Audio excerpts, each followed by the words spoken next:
It's quite a strong crosswind from the right. Those reflections are quite horrible, aren't they, on the windscreen? In fact, I think this is going too fast. Let's turn the auto throttles off.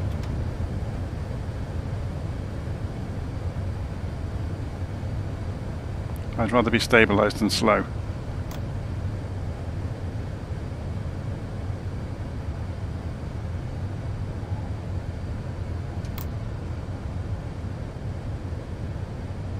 Okay, let's bring the engines back in.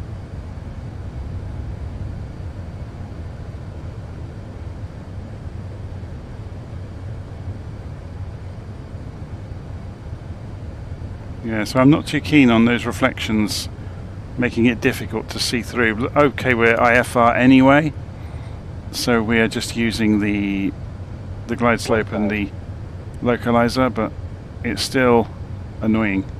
So the speed seems to be stable at full flaps. We're looking good. It's complaining on the eCam screen about us not using the auto throttle, but this is where it gets fun, isn't it?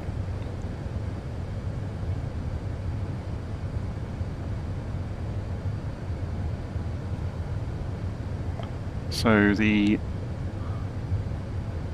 reflection is rendering over the top of and obscuring the view of the runway. 400. If I sit up, 400. It's not so bad. 400. 400. There's obviously a hill here, or it's going wrong.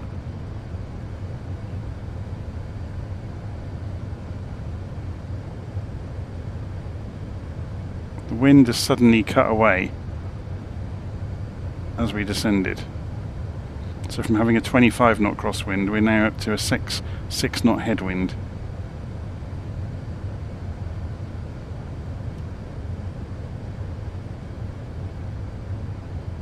Yeah, they need to do something about those reflections, but that's not the end of the world.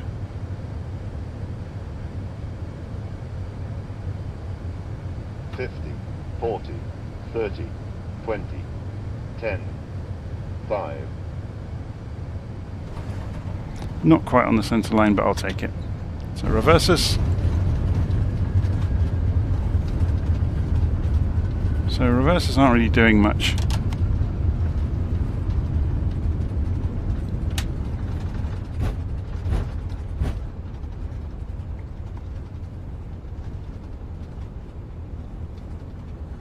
Okay, spoilers can come back up. Let's have a look from outside.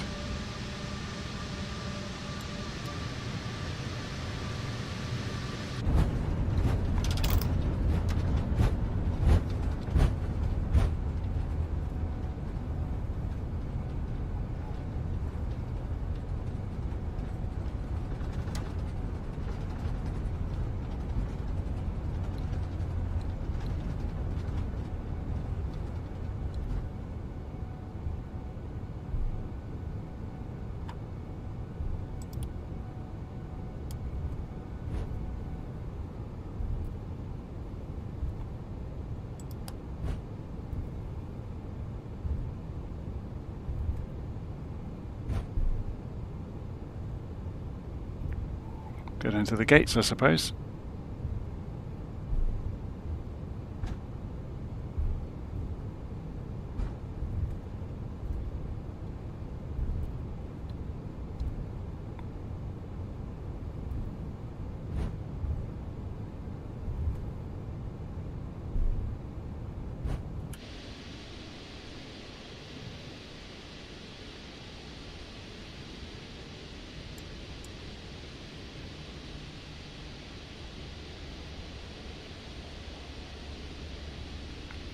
Should we follow round over to the kind of rotunda bit over there? I'm not sure what that's called at Gatwick. I don't know the airport very well.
Okay, so do we have any ability to go and get a ground power unit?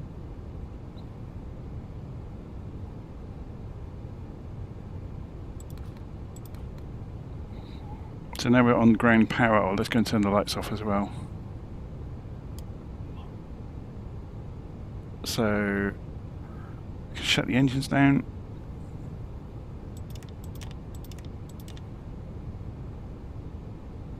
Let's have a look at this now. It's lit up. It's pretty, isn't it? Shut down, so we can have a look overhead. We can go and turn off the many fuel pumps now.